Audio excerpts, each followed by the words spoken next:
Isaac Boone stopped walking the moment he saw her fall.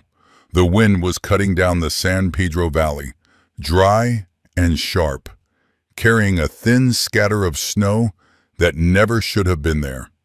It clung to the ground in broken patches, just enough to show where someone had been stumbling, just enough to prove how far they had already gone on borrowed strength. The young Apache woman dropped to her knees beside the riverbank and did not rise again.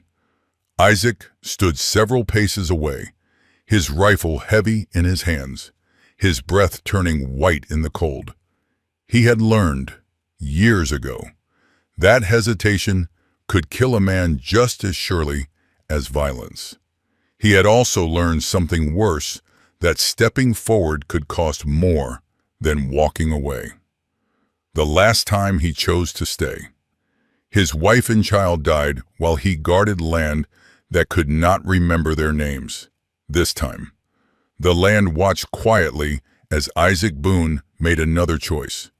Before we continue, please take a moment to support the channel. A simple like, a quick comment, or hitting that subscribe button helps these Wild West tales reach more people who love them. Let me know where you're listening from, and thank you for riding along with us. The San Pedro Valley lay open and exposed beneath a pale winter sky, its wide grasses bent flat by the wind. This was not a land that hid its dangers. It showed them plainly dry riverbanks cut sharp by stone, cottonwoods stripped bare, the ground stiff with frost that would vanish by noon and leave mud in its place. Men who lived here learned early that survival had less to do with luck than with restraint. Isaac Boone had chosen this place because it offered no comfort. His rancho sat far from the nearest trading post, a low structure of timber and packed earth built for function, not permanence. The cattle grazed thin pastures. Water came from the river when it could be trusted. Everything in Isaac's life was measured, rationed, and deliberate. He woke before dawn, worked until the light failed, and slept with the same quiet discipline. That routine had carried him through years he did not speak about. There were signs of a life once shared. A second chair pushed against the wall, unused but never moved.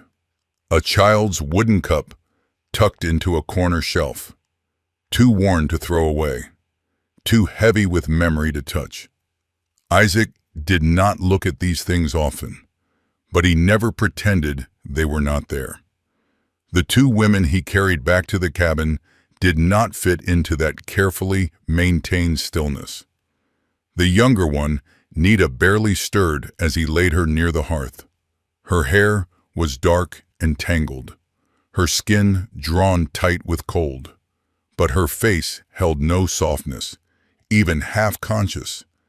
She seemed alert, as if some part of her refused to fully let go. When her eyes opened briefly, they did not plead, they searched. The older woman, Dasan, noticed everything. She tracked Isaac's movements with steady focus, placing herself between him and her sister whenever she could manage it. Her clothing was worn thin from travel, her hands cracked and swollen from cold, yet her posture carried control. This was a woman accustomed to danger, to reading intent before words ever formed. Isaac spoke little. He built the fire higher, set water to warm, and moved with practiced efficiency. He did not ask where they had come from. He did not explain himself. In a land like this, explanations were often used as leverage, and he had no intention of giving any. Outside, the wind continued to scrape across the valley, carrying the last of the night's cold away with it. Inside the cabin, heat began to settle into the walls, slow and reluctant. The space felt altered, not invaded, but unsettled, as if the quiet Isaac had cultivated for years had been forced to acknowledge another presence. As the fire crackled, Isaac became aware of a truth he had avoided since lifting Nita from the riverbank. Bringing them here was not an act that could be undone. Whatever followed would not pass with the melting frost. Night settled slowly over the valley, not with darkness alone, but with sound, the steady push of wind against the cabin walls, the quiet shift of timber as heat worked its way into the beams. Isaac Boone remained on his feet long after the fire had taken hold, moving through the space with the same restraint he brought to every decision that mattered. Nita's condition worsened before it improved. Her breathing grew shallow, uneven, and her skin burned beneath Isaac's hand when he checked her forehead. He had seen fever before. He knew how quickly it could turn from something manageable into something final. He fed the fire, warmed the water, and waited until the heat returned slowly enough to avoid shock. Every motion was careful, every pause deliberate. Dasan watched him without blinking. She had positioned herself near her sister's head, one hand resting lightly against Nita's shoulder, as if anchoring her to the world. When Isaac stepped closer, Dasan's body shifted, not aggressively, but decisively, placing a boundary he did not challenge. He understood it. Out here, trust was never given freely, and it was never offered twice. "You can stop," Dasan said at last, her voice low and steady. Not a command, a warning. Isaac lifted his hands a fraction, showing they were empty. "I'm not done yet," he replied. His tone carried no urgency, no insistence, only fact. Dasan studied his face, weighing the words against the man who spoke them. Whatever she saw there did not alarm her, but it did not soften her either. She stepped back just enough to allow him space, never fully removing herself from between him and her sister. For a long while, nothing else was said. The fire cracked softly. Outside, the wind lost some of its edge, settling into a constant, grinding presence. Isaac took a seat against the far wall, far enough to avoid crowding, close enough to respond if Nita's condition shifted again. He kept his rifle leaned against the door, not as a threat, but as habit. Old habits had a way of resurfacing when the night grew long. Nita stirred some time after midnight. It was not a full waking, just a faint movement. A sound caught in her throat as the fever broke unevenly. Isaac stood at once, careful not to rush. Dasan's grip tightened, her eyes sharp with readiness. Nita's gaze found Isaac through the haze, unfocused but searching. Her lips parted, and for a moment it seemed she might speak. Instead, she swallowed and whispered a single word in her own language, the sound thin but deliberate. Dasan answered her softly, brushing hair back from her face. Isaac waited. When Nita's eyes returned to him, clearer now, she did not look afraid. There was exhaustion there, and pain, but also something else, a quiet insistence, as if she were taking measure of him in return. "Why?" she asked at last. The word was rough with effort, but unmistakable. Isaac did not answer immediately. He had learned that explanations offered too quickly were rarely honest. He watched the fire, considered the truth as it existed without justification. "Because you were still breathing," he said finally. The simplicity of the answer seemed to satisfy her. Nita's eyelids fluttered, and she slipped back into a deeper rest, her breathing steadier now. Dasan did not look away from Isaac, but something in her posture eased, just enough to be noticed. Isaac returned to his seat, the weight of the moment settling in his chest. The question lingered longer than the answer had. Why? He knew the land would have accepted his silence just as easily as it had accepted his help. it would not have judged him either way. But as the fire burned low and the night stretched on, Isaac understood that this was not a question the land would answer for him. It was one he would have to live with. Morning came without ceremony. The cold had pulled back from the valley during the night, leaving the ground damp and dark where the thin snow had melted away. A pale light settled over the riverbank, revealing the marks of passage footprints softened by mud, broken grass bent flat by exhaustion. Signs that two lives had nearly slipped past the point of recovery. Isaac Boone stepped outside before the sun cleared the low ridge. He moved quietly, as if the land itself might still be listening. Habit drew him first to the cattle, then to the river, then back to the cabin. Routine had always been his anchor. This morning, it felt altered, stretched around the presence waiting inside. When he returned, the fire had been tended. Dasan knelt near the hearth, adding a piece of wood with careful economy. She glanced up as Isaac entered, acknowledging him with a brief nod before turning back to her work. It was not gratitude. It was recognition of shared vigilance, of a night survived. Nita lay propped on folded blankets, her eyes open now, tracking movement in the room with quiet focus. The fever had receded, leaving her drained but alert. When Isaac set a bowl of warm broth on the table and stepped back, she followed the motion with her gaze, then looked to her sister. Dasan hesitated only a moment before carrying the bowl to her. "You'll drink," she said, not unkindly. Nita managed a faint curve of her mouth and obeyed. Each swallow came slow and deliberate, as if she were teaching her body how to accept help again.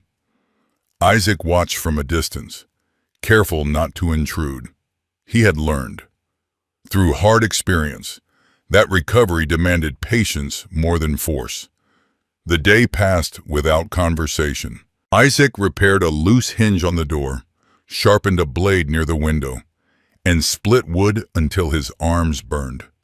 The sounds of work filled the cabin, steady and predictable. Dasan repositioned blankets, checked Nita's pulse, and rationed their few remaining supplies with the precision of someone accustomed to scarcity. It was Nita who broke the silence. "You live far from others," she said, her voice stronger now, though still rough at the edges. Isaac glanced at her, surprised more by the timing than the question. "Far enough." She nodded, accepting the answer as complete. "It is quiet here." Quiet was the point. He replied before he could stop himself. The words settled between them. Nita studied his face not with curiosity, but with recognition. She knew the look of someone who had chosen isolation for reasons that went beyond preference. That afternoon, Isaac showed Dasan where he kept dried herbs and explained their use for lingering cold. He spoke plainly, without instruction or expectation. Dasan listened, committing each detail to memory. When he finished, she inclined her head once. "We will not stay long," she said. It was not a request. It was a boundary. Isaac met her gaze. "I wouldn't expect you to." Nita said nothing, but her fingers tightened briefly in the blanket. Isaac noticed, then turned away, refusing to read meaning where it had not yet earned its place. Over the next 2 days, the rhythm of the cabin adjusted. Nita began to move more, first sitting upright, then standing with care, then taking a few measured steps along the wall. She insisted on helping where she could, sorting dried beans, folding cloth, mending a tear in Isaac's shirt with small, precise stitches. "You don't have to," Isaac told her once. "I know," she replied. "I still will." There was no challenge in her tone, only resolve. Something in that answer stayed with him. It echoed too closely to thoughts he had buried for years, the belief that dignity came not from comfort, but from contribution, watching Nita work.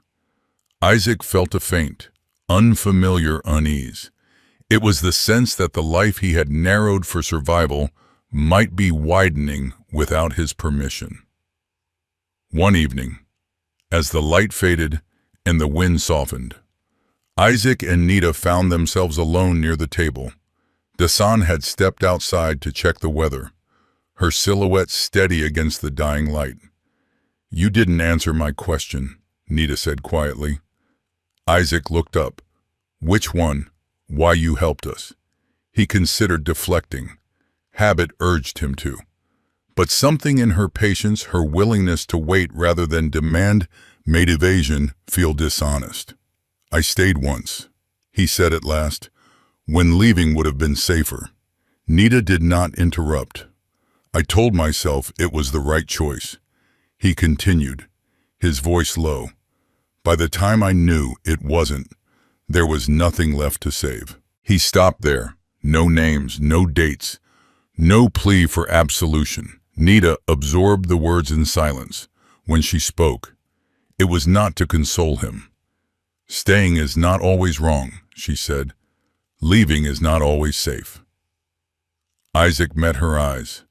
The simplicity of the truth struck harder than sympathy would have. For the first time in years, he felt seen without being judged. That night, he slept more deeply than he had since their arrival. The change unsettled him. Over the following days, Isaac caught himself watching Nita in unguarded moments, how she paused to rest without apology, how she listened more than she spoke, how she studied the land with the attention of someone who understood both its beauty and its cost. He felt a pull toward her that had nothing to do with desire and everything to do with recognition. It frightened him. He began to withdraw, returning to longer hours outside, speaking less, retreating into the routines that had once kept him alive. Nita noticed. She did not pursue him, did not ask for reassurance. Instead, she spoke plainly when the moment came. "If we stay," she said one morning, "it will be because we choose to, not because we are owed." Isaac stopped what he was doing. He understood the weight of her words. This was not a test. It was a line drawn with care. That evening, as the wind shifted and the first stars appeared, Isaac stood alone near the riverbank. The land stretched out before him, wide and indifferent. He had built his life on the belief that distance could protect him from loss. Now, faced with the quiet presence of a woman who asked for nothing but honesty, he began to understand the cost of that belief. Trust, he realized, was not something that arrived fully formed. It turned slowly, like the season itself, demanding that those who chose it accept the risk of what might follow. The first sign that the valley's quiet had begun to fracture came not with gunfire or raised voices, but with absence. Isaac Boone noticed it when the trader failed to arrive. The man usually passed through every 10 days, sometimes late, sometimes early, but never missing altogether.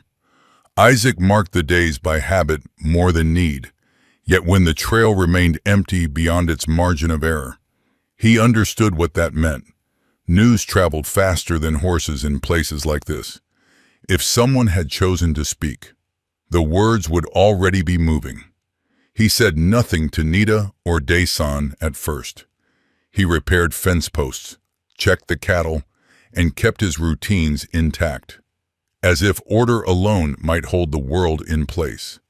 But he felt the shift in the air, the way the land seemed to listen more closely than before. It was Dasan who confirmed it. "They know," she said one evening as she came in from the edge of the clearing. Someone spoke. Isaac nodded once. He had expected no less. Nita watched him from across the room, her expression unreadable. She did not ask what would happen next. She already understood that knowledge carried weight, and weight demanded choice. The men arrived 2 days later. There were 4 of them, riding in loose formation. Their horses slowed not by caution, but by confidence. Isaac saw them coming from the ridge and did not reach for his rifle. He stepped out from the cabin instead, positioning himself where he could be seen clearly. The one who rode at the front dismounted first. Caleb Hargreaves was not a large man, but he carried himself as though space belonged to him by default. His coat was better kept than most.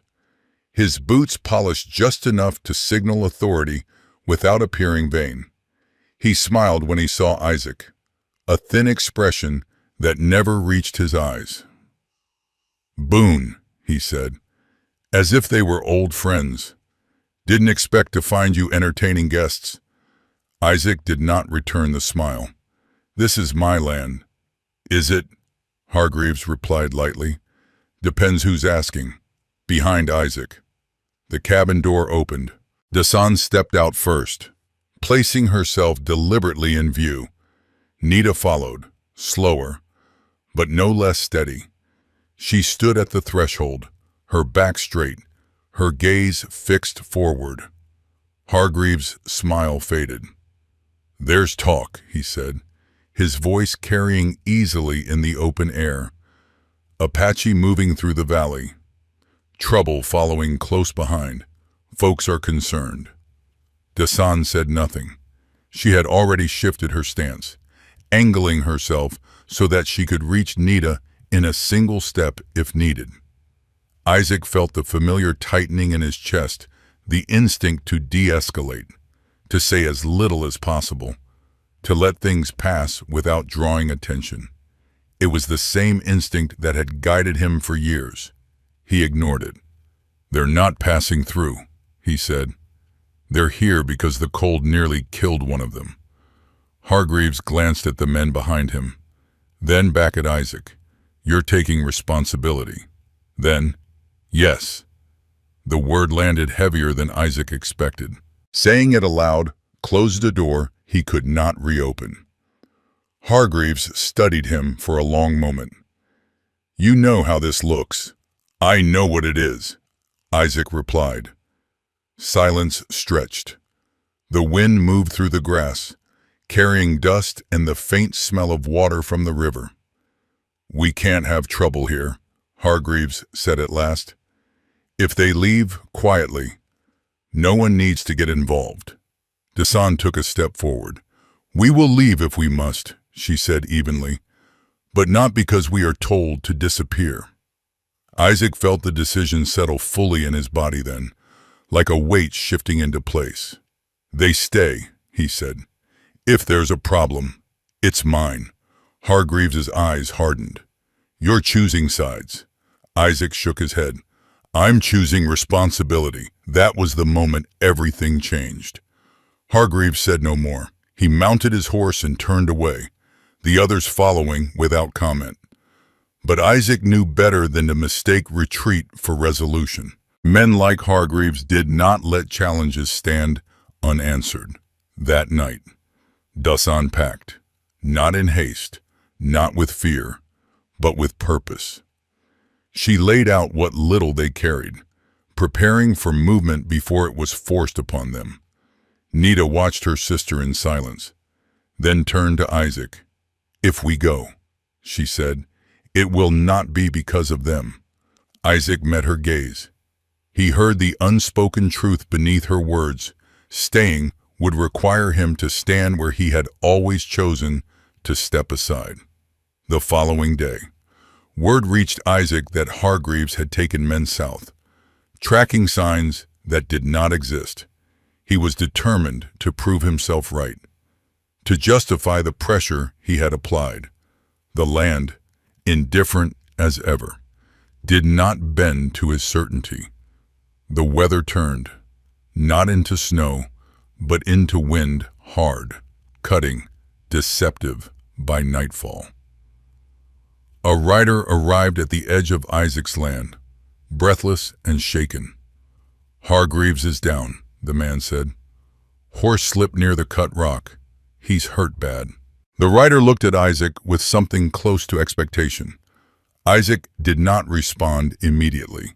He felt the old instinct rise again, urging him to stay still, to let consequence follow action. Instead, he reached for his coat. Nita saw the movement and understood at once. "You don't owe him," she said quietly. "I know."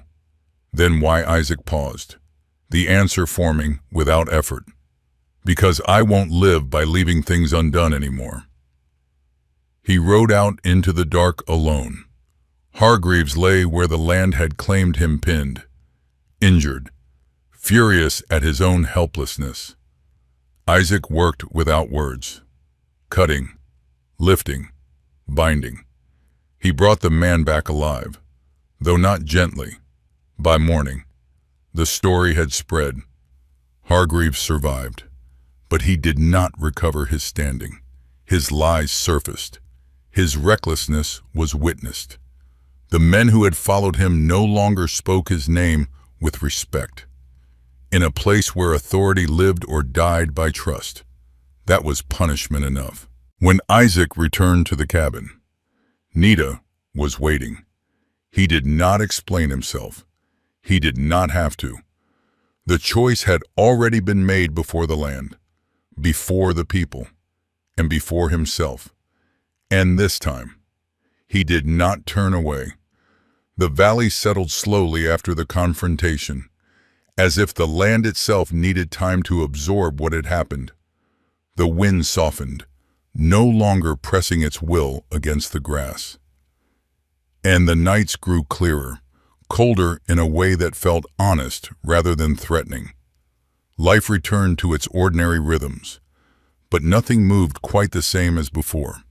Isaac Boone felt the change most keenly within himself. He rose before dawn as he always had, tended the fire, checked the cattle, and walked the edge of the river where frost still clung to the shaded banks. Yet each task carried a new awareness. He was no longer moving only for his own survival. Every decision now reached beyond the narrow circle he had drawn around himself for years. Inside the cabin, Nita was awake when he returned. She sat at the table, sorting dried beans into careful portions. Her movements unhurried. Dasan stood near the wall, adjusting the straps on her pack. They did not speak at first. Isaac set his coat aside and poured water into the kettle. The sound of it heating filled the space between them. He understood, without being told, that this moment could not be postponed. Silence had served them well until now. It would not carry them further. "I won't ask you to stay," Isaac said at last.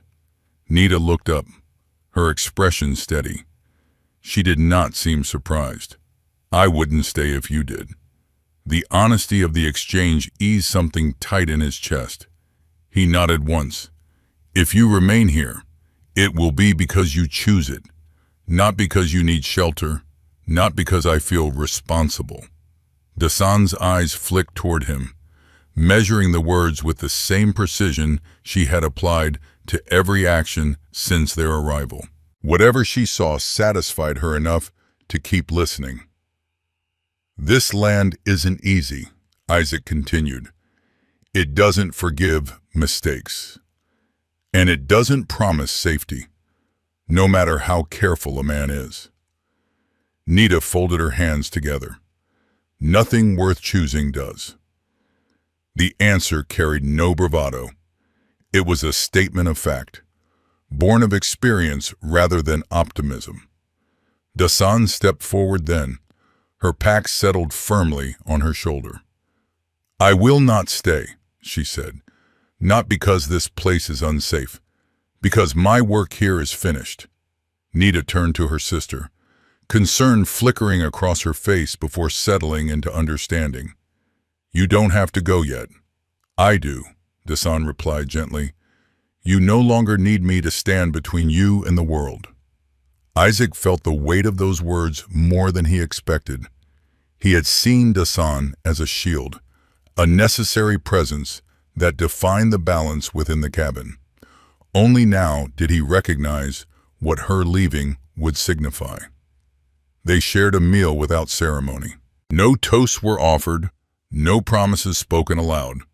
Dasan finished first, set her bowl aside, and checked her gear one last time.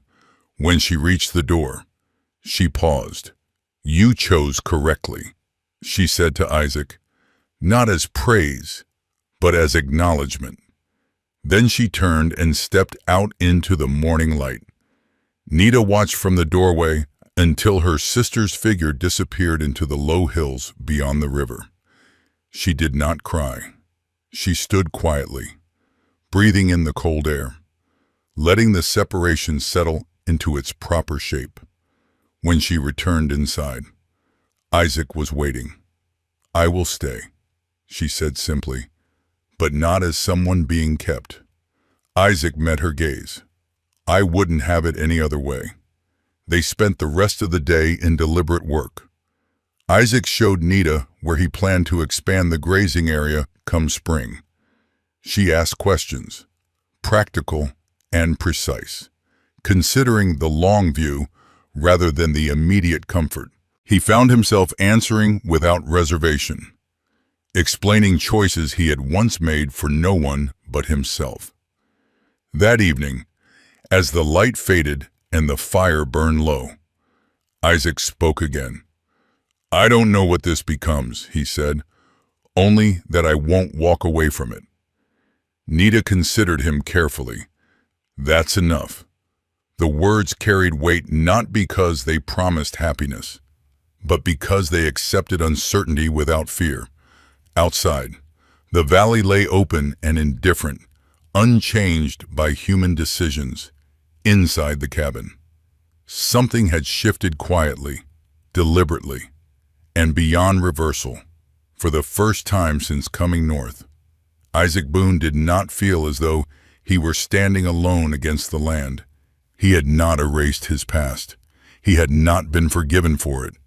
But he had chosen, at last, to move forward without leaving pieces of himself behind. The days that followed unfolded without urgency, yet nothing about them felt accidental. Dasan did not return. Word came weeks later through a passing hunter that she had joined a small Apache group moving east toward the higher ground, where water lingered longer and the land offered better cover. The news carried no alarm, no sorrow. Isaac noted the information and let it settle. It felt right that she had gone where her strength and vigilance still served a purpose beyond guarding a single doorway. Nita adapted to the rhythm of the rancho with steady resolve. She learned the land as Isaac had learned it years ago, not as something to conquer, but as something to read. She marked where frost lingered longest, where spring runoff would cut shallow channels through the grass, where cattle favored shade when the sun climbed too high. She did not ask permission to take part in these considerations. She offered them, and Isaac listened. The cabin changed in small, practical ways. Tools were moved to places where both could reach them easily. Food stores were reorganized to reflect planning rather than scarcity. The second chair was pulled from the wall and placed at the table, not as a symbol, but because it was needed. One evening, Isaac found himself standing near the river at dusk, watching the water move around exposed stone. The memory of the morning he had found Nita there returned not with a sharpness of guilt, but with clarity. He understood then that the choice he had made had not erased his earlier failure. It had simply refused to let that failure define every decision that followed. When he returned to the cabin, Nita was inside, mending a length of tack with practiced hands. She looked up as he entered, her expression calm, unguarded. "This place feels different," she said. Isaac considered the statement. "It is. They did not speak of love. They did not frame what they shared in language meant to soften uncertainty. What bound them was not rescue or obligation, but the mutual understanding that neither would retreat when the work grew heavy or the land demanded more than comfort. As winter loosened its grip, the valley shifted, grass pushed up through softened ground. The river ran clearer, faster. The cold that had once threatened life became a memory, replaced by the steady labor of preparing for what came next. Isaac Boone rose each morning with purpose that extended beyond habit. He worked not to keep the past at bay, but to build continuity to ensure that what had begun here could endure. Nita worked beside him, her presence neither tentative nor claimed, but chosen. The rancho no longer stood as a marker of isolation. It had become a place of alignment, shaped by responsibility, restraint, and shared resolve. The land did not bless their decision. It did not promise ease. It remained what it had always been: wide, indifferent, demanding. But within that vastness, a life had taken form, not through grand declarations, but through daily choices made without retreat. And that, Isaac knew, was the only kind of ending the frontier ever truly allowed.